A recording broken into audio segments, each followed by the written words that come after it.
Really, really special stuff from Jose Berrios, and this kind of solidifies that if you weren't sure before that he was back. Yes, sir, there she goes. Hello and welcome to episode 279 of Section 138. I'm your host, Mark Colley, as always, joined by Bryson. And Bryson, it's more of the same. The Blue Jays lose 2-3 to the Baltimore Orioles. They get a stellar pitching performance in the middle game from Jose Berrios, but everything else around that kind of just falls apart against one of the best teams in baseball now, the Baltimore Orioles. Bryson, how are you? Well, they didn't get swept this time around against the Orioles. I'm just kidding. This series sucked again. I mean, let's be real about what happened throughout first, especially the way it started in game one, and then how, of course, this ended today in game three. It just another situation where it felt like, especially in game three, because game one was a write-off, but it felt like in game, like there were still their chances to get that big hit and to, take the lead late in the game. Of course, they had a great opportunity in the top of the eighth inning, couldn't get that done, and that was one out of many other situations they had. But other than that, I mean, it's just a lot of the same problems are going on. The AL East record continues to get worse. And the Blue Jays now find themselves 6 games back of the Orioles. And of course, it's over 10 now for the Rays. But I mean, it just continues to look worse and worse in terms of where things currently stand in the AL East. Yeah, that first game was really the nightmare of it all. I mean, just giving up 11 runs. And even like I don't know. I feel like this game sums up the Blue Jays season, or at least the last month or couple weeks, in the fact that they had 15 hits, the Orioles had 17 hits, and you lose by 5 runs. Like, that just kind of sums up what the Blue Jays have been all year in terms of missing out on opportunities with runners in scoring position, having pitchers give up that 1 or 2 crucial runs that ends up losing the game. Like, I don't know. It's we're reaching the point where it's kind of, I guess, confusion and confoundment with how the Blue Jays are doing this turns to frustration. I think, like, it's safe to say we've already been frustrated for a while, but I think it's getting a little bit more genuine and a little bit more fierce right now, just in terms of the way the Blue Jays are playing. I don't know. You want to talk about the Tuesday game in this series, or what do you want to start with today, I guess?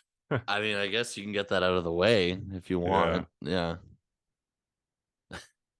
You got thoughts? I mean, I guess, yeah, okay, let's do it. So let's start with that. I mean, oh my goodness. It just what a horrible way, I mean, to start the series, and that's saying it at the least. With Chris Bassett too, it just a rare night where he just didn't look like himself. I mean, there was a couple pitches though that he gave up that were home runs where they weren't entirely bad. I mean, there was one home run that he gave up that was basically a curveball really low, and he managed to go over the fence. So he made some, I feel like a little bit of it was unlucky, but of course, overall, it just wasn't a good start. It wasn't what they needed. And of course, game one of a 3-game series after an off day wasn't exactly ideal either, entering the series. And I mean, it just, whatever happened with that, the game was a write-off right away, unfortunately. I mean, it was 8-0 by the third inning, and then of course it just got worse and worse from there, and I just think there was no hope whatsoever, of course, of some sort of comeback. It never got anywhere close to that point.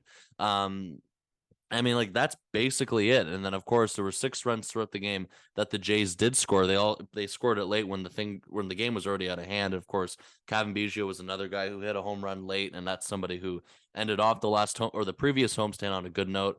Alejandro Kirk had a lot of RBIs that game, so like, not much, unfortunately, to take away from it. Just one of those off days that Chris Bassett had, and it was just the Orioles just pouncing all over them. And I mean, I don't want to get to that point yet in terms of, wondering. Well, I mean, right now, when you look at it, the Orioles are a way better team, but just down the road, in terms of if this is something that is, that's going to pretty much last for the rest of the season, it gets more concerning, like you were talking about beforehand, about how the frustration is slowly increasing. I just feel like, of course, a lot of that has to do with the fact that it was against the Orioles, and then now we're creeping into the middle part of June now, and this team still hasn't exactly changed their ways in terms of the problems that they've had. I mean, a lot of it remains the same. Of course, they go on runs here and there, and then after, when they do go on these runs like they had on the previous homestand, it feels like they just go through this entire thing again. And of course, it's just the the way it was with the Orioles to start off this road trip. It doesn't get any easier for them because now they're going to Texas, who leads the AL West, starting this upcoming weekend. It's a really really bad way to start things off, and I felt like as well in Game 2 when they won, they were good enough. It was just the same thing where they had enough key moments in the game to win, and of course, asking the starting pitching or just the pitching in general to allow one earned run, that's a lot to ask for. But of course, that did happen with Jose Berrios just dominating, and it's a lot of the same problems. And you just look at the difference right now in terms of the Orioles and the Jays, and I mean, it feels like the Orioles are playing at a level that the Blue Jays should be at, or that or that we all expected the Blue Jays to play at. And I mean, they're making it look so easy against a team like the Blue Jays. And I think that's the part that's also just sickening to see in terms of how much they've been dominating them. I mean, the Jays have only won one game against them this year, which came on Wednesday night in Game 2. So for me, it's just looking more at the big picture now after this. This is 2 series now that you've played against the Orioles. Of course, they played the Rays a couple times. They played the Yankees a couple times,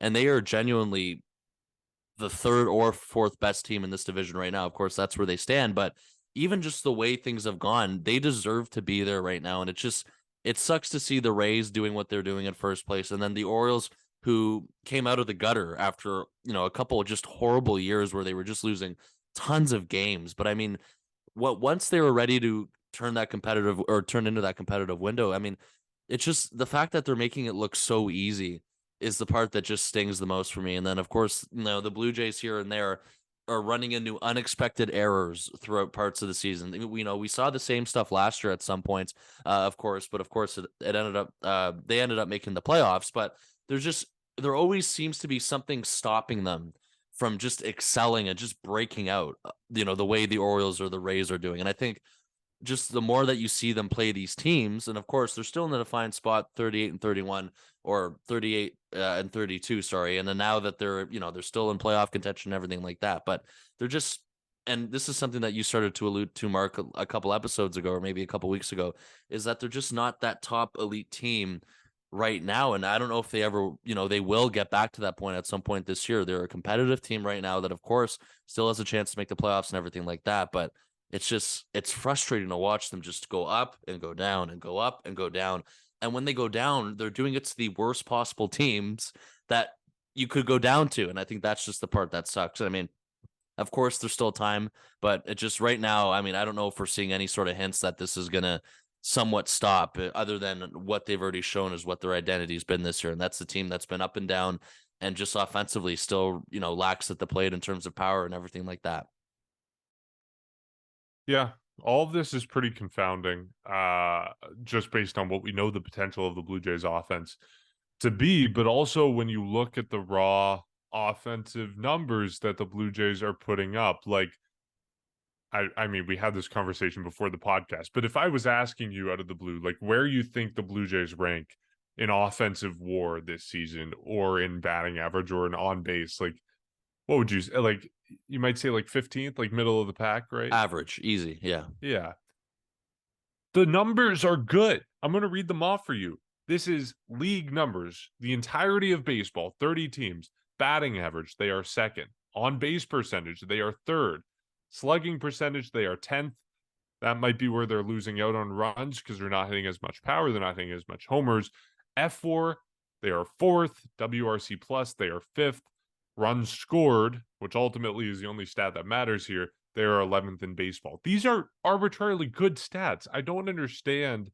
Like, is this being outweighed by some games early in the season? Like, are the splits unfavorable to the Blue Jays? Like, I can't wrap my head around how, watching this team, the eye test is that the offense is not clicking at all, and this is why they're losing games. But then you look at the stats, and it doesn't seem to back that up. The stats seem to say this is still a very good offensive team. So I don't know. I'm really confused with what's going on here. Not just because this team has really high offensive potential and hasn't been living up to it, but also just because if you look at the stats, they have been living up to it. But you watch the games and they absolutely do.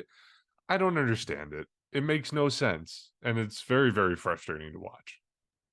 And that's the part where it shows you how much of an underperformance this season, of course, has again in terms of just parts, this part of the season where they're not clicking like that we've been waiting for. And the fact that you were naming off those stats, I don't think there's one person that would believe you if you read that off right away. Like you don't get a feeling that is anywhere close to, I guess, where they are in those categories.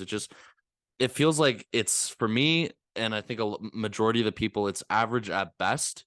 But for a team, and we like, how many times you have to say it, a team that's supposed to, be World Series caliber, or at least playoff caliber at worst, that's still it's not good enough for a team like that. But they're still up there within the league, and it is confusing. And I think a lot of people are confused about just this team in general. Like, why can't they just find it within themselves when the lights are the brightest? I don't know.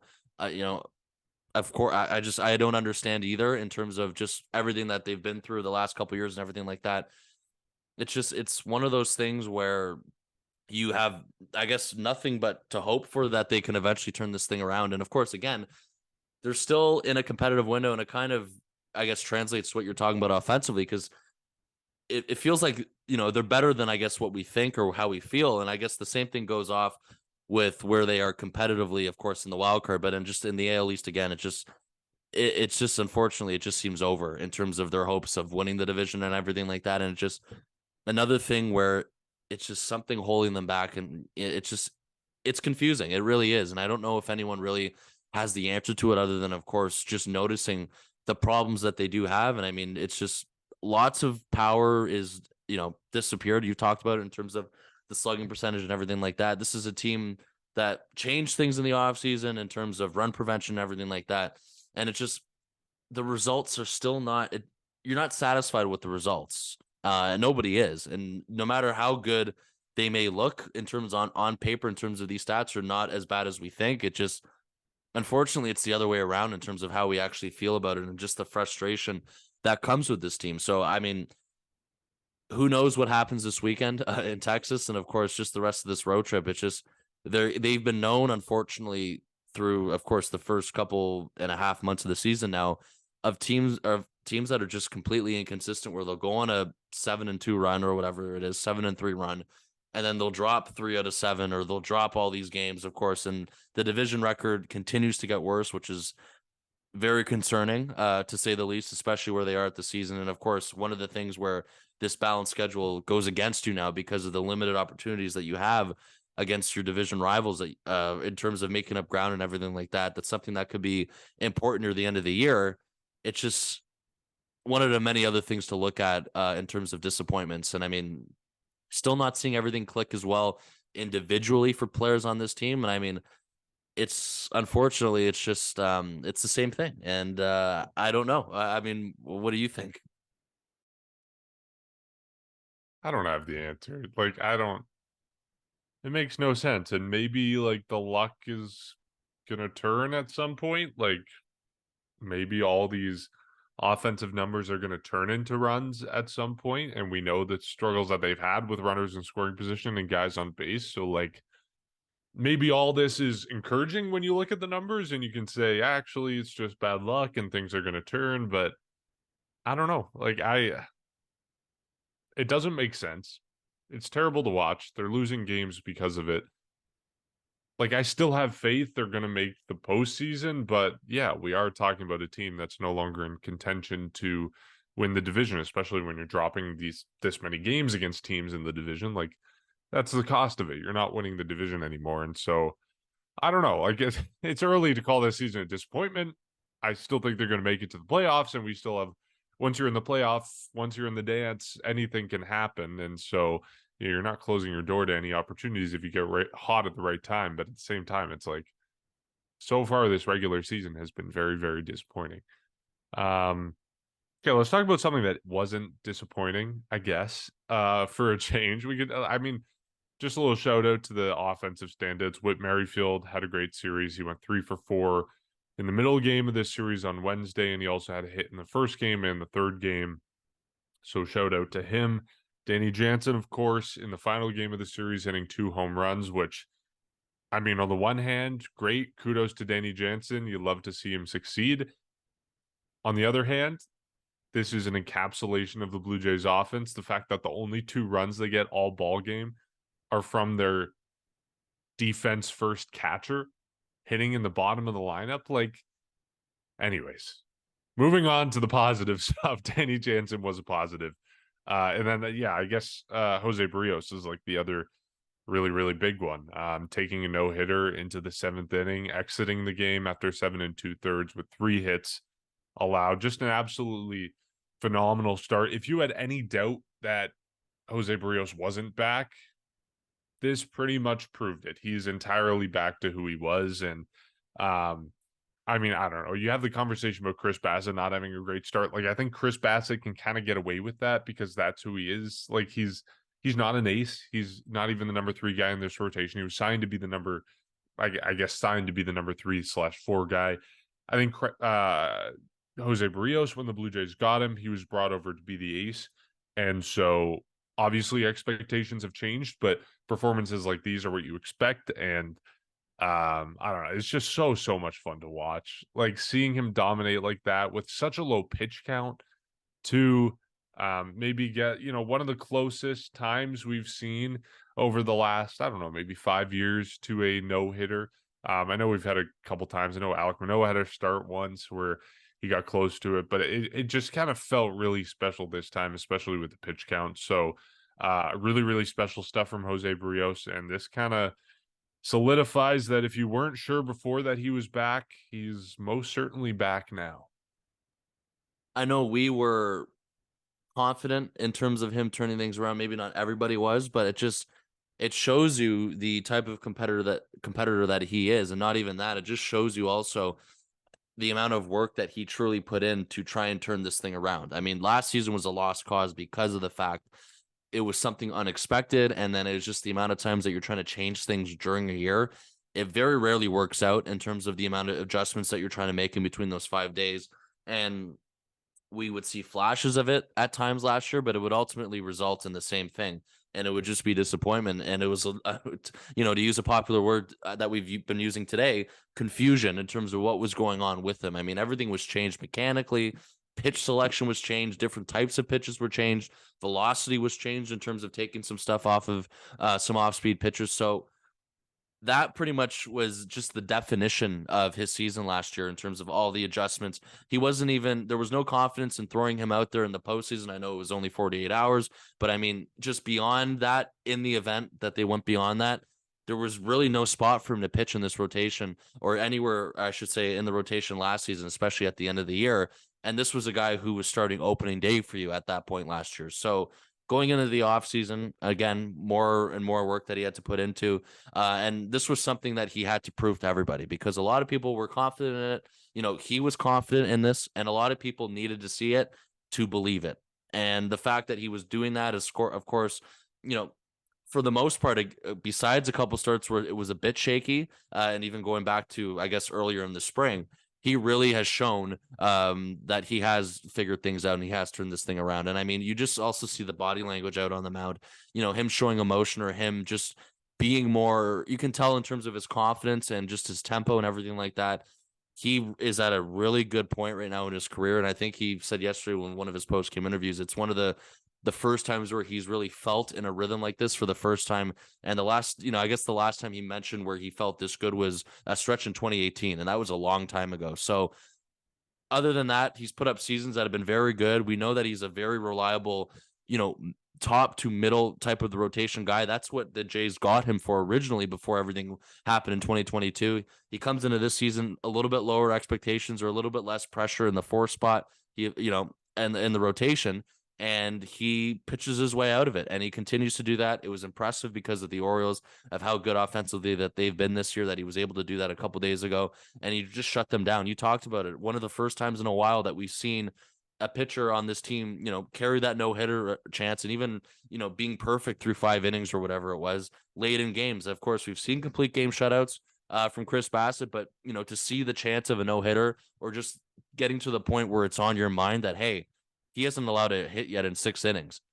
That's all. That's awesome to see that it came out from Jose Berrios, and I mean, it just shows you as well of how important he has become to this rotation because of what has happened with Alek Manoah. The fact that he was able to step up or has been able to step up, it's put this rotation in a much better spot. Of course, overall, it's still in a good spot with Baston and Gosman, but of course, the disappointment from Manoah and Barrios, stepping up his game now and pitching even better than he was at the beginning of the year. It's helping this rotation as much as there's still being a lot asked, or there's still the team's still asking a lot from the rotation, but he is still living up to it. And he, along with Gosman and Bassett, for the most part, of course, have been very good. And I think it's very beneficial that he has regained his form and reemerged as somebody who could be a top pitcher on this team. And of course, he knows he can do it. And it was something that clearly was bothering him tons of times last year. You can see it in terms of his body language and everything like that. He was well aware of the whole contract talk and everything. And I'm glad that he was able to just, or has been able to go out and dominate, and just really seeing it really did feel like one of his most comfortable starts of the year that we saw on Wednesday night. So, I mean, you've been talking about his numbers. It's been highlighted. I mean, if you look at his last 5 starts, he's only allowed 4 earned runs, sorry, over his last 5 starts. That's remarkable. And of course, he's been pitching deep into games. Pretty much the 4 of his last 5 starts as well have been quality starts. So he's been doing that. He's been striking guys out. He's been walking less people. You talked about his efficiency last start as well, which was able, or it was just able to push him deeper into the games, of course, and everything like that. So nothing that I think we all expected him to bounce back. I don't know to the extent of how good we were expecting this to be, but we were all expecting him to be a lot better than last year and a lot more comfortable. He is, for me so far, and maybe you can relate to this unless you had even higher hopes for him. He has exceeded my expectations thus far in terms of this bounce back season, because I was expecting a bounce back season, but maybe not to this extent in terms of numbers and in terms of just how he looks right now on the mound. Of course, a lot can change. He still has a lot of work to put into, but I mean, you have to be completely, you have to be just very happy in terms of what you've seen from Berrios so far this year. Yeah, this was obviously nowhere near what even the most optimistic Blue Jay fans hoped for. Like, this is blowing those expectations out of the water. He's been nothing short of fantastic, and obviously we knew he was capable of it, but we were unsure of whether he would ever get back to it. And so that's kind of the box that he's checking now. And yeah, I mean, he said it, like, he's having fun playing baseball again. I think his quote was that he gets to do what he loves again. And so I think he means that in more ways than one. Like, if he kept pitching like that, he wasn't going to pitch in the majors much longer, but also, like, what he loves to do is pitch well and dominate. And so he's been able to get back to that. And so, I mean, I think his tenure with the Blue Jays has been a little bit rocky, and he hasn't always been a fan favorite, but I think he's winning a lot of people over right now. And we have always known he's been a good guy off the field. I mean, people can't stop singing his praises enough in terms of who he is off the field. And just so happens that it didn't totally work out on the field, but it is now for the Blue Jays, and you got to be really happy about that. I guess one thing to mention offensively, we don't have to get into it because we talked about it in previous episodes a little bit, but Vladdy is moved down to the 4-hole now. Dalton Varsho moving up to the 3-hole. So, I mean, we talked about it last time, but this is, as much as it's eyewash, they got to try something to get it going. It all baffles expectations. So hopefully this works. I think the other thing to mention or go through is Sweet Relief. I'll tell you, I don't think anyone really deserves it from this series. But regardless, there is one guy that I'll pick out. This guy only has 4 appearances this season. Bryson, can you guess who it is? 4 appearances so far. Is it who could it be? It's not Bowden Francis, is it? No. No, I don't think he has 4 yet. I think he's no, he's around there. 4 You're in the right appearances. territory though. I know. I don't know. Okay, he made his major league debut with the Blue Jays in 2020. Does that help at all? No, it doesn't. From this series? Okay. He pitched once in this series. Oh, I don't know. His last name is the word when a baby chicken enters the world. I don't know. Thomas Hatch. Oh, I'm not giving that guy any respect. No way. Is it really been four Yeah, appearances? yeah, he's had 4. Oh my God. I didn't realize it was four. Yeah, he came up in May. He got 2 appearances in May, Wow. That's and right. then In he's had May. 2. He had 1 against Minnesota, and then 1 in this series against Baltimore. And the point I'm trying to make, he hasn't been phenomenal, and this is why I think it's a bit of a stretch to give him. Like, no one deserves it from Yeah, this I get it. series. I get So, it. but he hasn't given up a run yet, which I think is probably better than we all expected after 4 appearances. He's only given up 3 hits. Walks have been a little bit of an issue, but at the same time, he's striking out guys as well. He struck out all 3 of the batters he faced in his second appearance on May 22nd. He struck out 3 out of 4 batters he faced on June 11th in Minnesota, and then this week against Baltimore, he struck out 2 of the 3 batters, or 2 of the 3 outs he got, I should say. So, like, he's been good. Maybe it's like a 0.25 of a sweet relief award. Like, he doesn't totally deserve it, but no one does right now. So, I mean, maybe Nate Pearson, like, he's pitched well, but whatever. We've already given it to him a couple times. So, yeah, I think that's who I'm going with this week. Kind of underwhelming. I as much as it might get lost in the Blue Jays' loss, I think Yusei Kikuchi does deserve some praise. Like, he didn't have a phenomenal start by any means, but giving up 2 runs is like, that's what the Blue Jays need him to do. And when you lose a game like that, it's on the offense. Like, again, the only 2 runs the Blue Jays got were from Danny Jansen. It's not Yusei Kikuchi's fault. They lost that game in any stretch. And so I think sometimes, like, games like that, he can get, like, connected to, and you can think of that as a bad Yusei Kikuchi start. But really, like, it's exactly what you want him to do every single time. Like, 4.2 innings, 2 runs. That's beautiful out of your 5th starter, I guess 4th starter now. Anyways, that's all my Yeah. thoughts. I mean, there were some people talking about it again today in terms of, do you think he got pulled too early, or were you fine with what they did? I'm curious. I know it didn't work out for I don't them, know. what happened with Jimmy Garcia, but there's I saw there was a selected few people frustrated with that as well. I mean, it's Yusei Kikuchi. Like, Yeah. again, 4.2 innings, 2, like, that's what you want out of him. I don't know. I'm not going to be upset about pulling your worst starter in after, I guess, in the 5th inning, like 2 outs in the 5th inning. I'm Yeah. not going to get upset about that. And frankly, like, if your bullpen gives up 2 runs in a game, I'm also not going to get upset about that either. Like, you had a starter who pitched well, you had a bullpen who pitched relatively well.